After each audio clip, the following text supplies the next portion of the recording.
Quintana, she's live in Ocean City. Lisa? Well, I'm in Ocean City right now at the 55th Street Beach. As you can see, high tide was 2 hours ago. The waves are still crashing in. There used to be a lot of beach here, but after this nor'easter, you can see a lot of it has washed away. Now, Cape May County right now is in a limited state of emergency. Basically, what that means is that the National Guardsmen are driving around Ocean City, making sure that everyone is okay. It also gives the city the power to close all of the flooded roads. During a nor'easter, the ocean's high tide is an awesome sight, but John Walters is keeping his eyes on this evening's Back Bay tides. The water has not gotten to his house yet, and he wants it to stay that way. Last night about 3, I guess it was, first time we've had water that's been underneath the house. So we're waiting to see what's going to happen now. People who live on the shore have been watching the tides closely. The nor'easter that hit the coast overnight pushed the ocean waves several feet above normal. At high tide, the Back Bay flooded area streets. Roads leading into and out of Sea Isle City, Strathmere, and Ocean City were washed out. Trying to get down to my house. I live down on 15th Ave. They said it's flooded up. It's up to the headlights. Going way down there on 22nd Avenue. Can't get past it. What are you going to do now? Gotta go back up to the mainland. In Ocean City, a flooded West Avenue separated the town's beach side from its bay side. Many decided not to cross what had now become a river. I just have to get over the bridge. And you're not sure how to do it? Yeah, all the side streets are flooded, so. And the best thing to do is just, I guess, turn around and pack it in. The beach erosion is severe. Sea Isle City suffered millions of dollars in damages. In Ocean City, sand dunes were supposed to hold the ocean back. This is what they looked like yesterday, and this is what they look like today. The high tides came roaring in, but even those whose homes have suffered damage find this comforting. Our roof flew off our house on the 3rd floor. No roof left. Now, that woman came down from Pennsylvania when she saw all the storm coverage on television. She decided to check on her summer home, and that's what she saw, all that damage. So she came to the ocean to find some comfort in these waves. But she really doesn't have much of a choice as to where you can go in Ocean City. That's because the roads leading into and out of Ocean City are still officially closed. On another note, the schools tomorrow here in Ocean City will be closed as well. Reporting live on the Action Cam, I'm Lisa Quintana in Ocean City. Thanks, Lisa. Now, farther north in Atlantic County, New Jersey, the massive punch from the nor'easter caused a state of emergency to be declared. Business owners on the waterfront in Ventnor braced for this afternoon's high tide. Sandbags were put out, some people using signs to protect their stores. A few brave spectators watched from the pier as the tide began to roll in. The crashing waves knocked out everything in their path. Still farther north in Ocean County, New Jersey, Long Beach Island also feeling the wrath of the nor'easter. High winds whipped the trees back and forth in Ship Bottom. Flooding washed out the intersection at Central Avenue and 25th Street. The heavy surf also caused severe beach erosion. In Surf City, 10 to 12-foot drop-offs have been carved away by the ocean. No, the storm has wreaked havoc all along the Jersey coastline. Jersey correspondent Kathy Gandolfo spent much of the day braving the wild weather at the shore. She joins us live tonight from North Wildwood. Kathy? Well, Lisa, a positively awful day here at the Jersey Shore, and right now what we have is the Back Bay spilling over onto city streets like the one you see behind me here in North Wildwood. Now, as we traveled about today, we found several streets and at least one entire town underwater.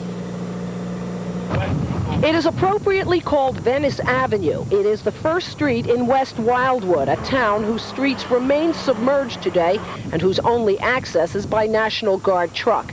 Several were evacuated from here during the night. Some would call. Most of the time we would just come out and go door to door, knocking and checking, make sure people were okay, and at that point ask them if they wanted to leave and How many take them left? off. I would say approximately 30. There is significant flooding everywhere, especially in the areas closest to the back bays. And where the flooding receded earlier, debris was left behind. Even Wildwood's 1,200-foot wide beach shows signs of having been visited by the Atlantic. It came out under the boardwalk, and we have boardwalk damage because of that. In Stone Harbor, workers were brushing the sand back toward the beach, a beach made smaller by the turbulent surf. Here, too, in Stone Harbor, there was considerable street flooding many hours after the overnight high tide. Throughout the area, most agreed that this was one of New Jersey's worst storms, with some of its highest tides. Not too many times before have I seen it this bad. Gloria, the Hurricane Gloria. It's back the storm of 62, and that's about it. But this is pretty bad. Now, if there is any bright spot to this storm, it is that despite the high winds gusting at times to hurricane force, we found very little wind-related damage. Reporting live with the Action Cam from North Wildwood, I'm Kathy Gandolfo. Thank you, Kathy. And now let's go to Nora Mushanek with the latest on weather conditions in Ventnor. Nora? Hi, Lisa. As you mentioned a moment ago, Atlantic County is still under a state of emergency at this hour. High tide at the ocean came at 3:30 this afternoon, but at the back bays, as Kathy was talking about, it's just peaking right now, and that, of course, means more flooding. We are reporting right now that there are scattered power outages in Brigantine up on the island there. Now, the other result of this storm, of course, has been the severe erosion, and today we were able to see just how bad it is, and it looks like that Brigantine may have taken the brunt of it in this area. A couple months ago, this beach went way out there. It's all gone. There'll be no bathing here for a while because there's no beach. The huge beach just beyond the seawall at the north end of Brigantine is gone because of pounding surf like this hammering away at what dunes were left after last week's nor'easter. The beach has disappeared overnight. A heartbreaker for residents who ventured to the seawall this afternoon to see the damage with their own eyes. I was shocked. This used to be the most beautiful beach as of last year, and now we have nothing. Devastated. 12th Street in Brigantine is still underwater and expected to flood more with the afternoon tide. It got so bad last night about a dozen residents had to be evacuated. Looked out and I saw one of the National Guard or one of the firemen right standing there soaking wet, and so I had to run around and get clothes. They said we didn't have to go, but they said we should go because in case the house caught on fire, they couldn't guarantee that they'd be able to come out and put it out. The winds have taken a toll too. This awning at the Seagull Inn was in shreds. In Atlantic City's inlet section, several streets were still underwater. At Rhode Island and the boardwalk, a section of the famous walkway separated during the storm, ripped apart by wind and waves. People who live near the water say they've had enough. You hear the wind whipping around, and you don't know what's flying around, what could hit the house, what could hit your car. Now, if flooding becomes a problem in Brigantine or Atlantic City, 2 shelters are open if you need them and available. The Red Cross has set up one at the Martin Luther King Center at the Martin Luther King Boulevard and Absecon Boulevard in Atlantic City, and the other is at the St. Philip's Roman Catholic Church at 42nd and Brigantine Avenue in Brigantine. So if you need it, you can go there. Meantime, we have no word of any school closings in Atlantic County for tomorrow at this time. Right now, parts of Route 30 and Route 40 are closed, and lousy as it is out here right now, emergency management officials are telling us that this high tide was not as bad as the one at 2 o'clock this morning, and so they are thankful for that. For now, I'm Nora Mushanek reporting live on the Action Cam from Ventnor, New Jersey. Thanks, Nora. The beaches of Delaware suffered some of the worst damage in our area from this nor'easter. Ferocious waves blasted a hole in the boardwalk. This is Rehoboth Beach, Delaware today. Waters were strong enough to wash away cement and tear apart the wooden stairwells leading down to the beach. Piles of wood floating with the tide. Governor Tom Carper declared a state of emergency for parts of Sussex County along the water. The National Guard evacuated more than 800 people today. Officials urging residents to stay away from those beaches. For the most part, the Philadelphia area was spared the brunt of the nor'easter. A constant flow of rain and gusting winds made it a terrible day for folks walking this morning around 30th Street Station and in Center City. The worst of it was last night when the storm began. 45-mile-an-hour winds in the city took down several trees and power lines. Electricity was quickly restored, but nearly 10,000 homes were, for a while, without power. Now, let's go outside to Dave Roberts. Dave, the big question, are the folks at the shore now out of the woods? They will be, Mark, in a couple of hours as soon as they get through the high tides, and that's just about over with now. Things will start to subside. The worst of the storm is definitely over, with the exception of them having to deal with that high water down there. Let's take a look at the satellite picture now, and there's the system. We see it. It is very slowly pulling away. This storm has been slow moving right from the start, when it started down in Florida, then through the Carolinas, and now in our part of the world. That's the satellite picture Action Radar will show you. There is still some precip. There's that line, light stuff now compared to what we went through. So all in all, we have to wait a few hours before it starts to move out. Midnight is a good time. But for the New Jersey and Delaware shores, that coastal flood warning continues right through tonight. The call for AccuWeather for tonight is, well, it's going to be blustery with some rain. The winds northeasterly.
This special edition of WeatherScope is sponsored by Carnation Instant Breakfast from Nestle. This is a special edition of WeatherScope.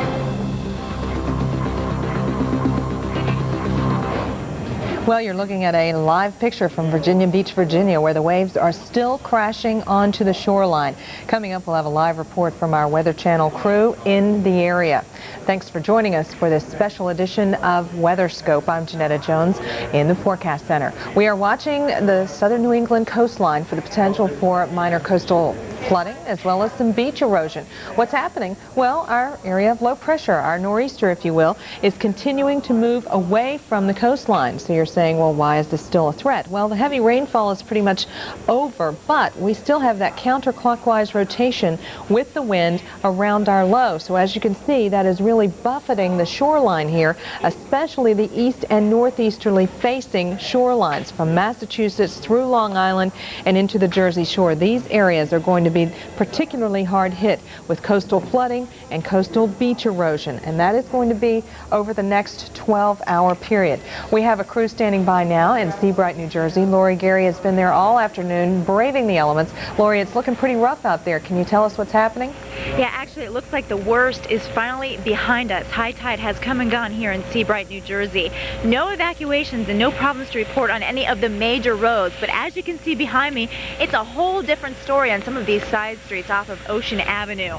Take a look here at Beach Street. Now, locals tell me this area gets flooded the most by the Shrewsbury River. It's about up to 3 to 4 feet of standing water, but locals will also tell you this storm wasn't really that bad. This is really the kind of stuff that they're used to, and on a scale of 1 to 10, this ranks about a 5.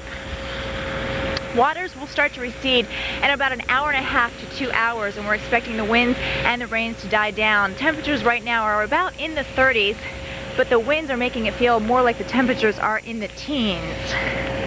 We'll continue to update you here on the weather situation, but right now the worst is behind us, and that is the good news for the folks out here in Seabright. Back to you in the Forecast Center.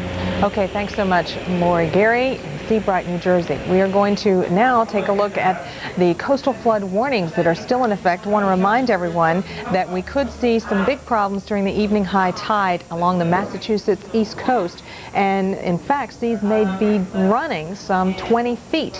High tide will be between 6 and 7 o'clock Eastern Standard Time. Here are the coastal flood warnings in effect, and that does not even include the Massachusetts coastline, where we are expecting some pretty nasty stuff. Northeastern facing coasts of Nantucket, Martha's Vineyard, Cape Cod, the Massachusetts shore from Hull to Plymouth, looking for a big risk for erosion. We also have these gale warnings in effect and storm warnings in effect, especially from Watch Hill, Rhode Island to Chatham, Massachusetts, and extending as far south as Fenwick Island in Delaware. Obviously, we do have heavy surf that's still a major concern through tonight from Fenwick Island, Delaware to the Virginia-North Carolina border and on southward towards Cape Romaine, South Carolina. As this low continues to move out of the picture, this will become less of a threat than what we are seeing here to the north. Now, as I show you this radar, keep in mind we are still seeing some rain from Falmouth to Hartford to New Haven. Places like New York City, Kennedy, reporting rain right now. We're also seeing rain in Newark.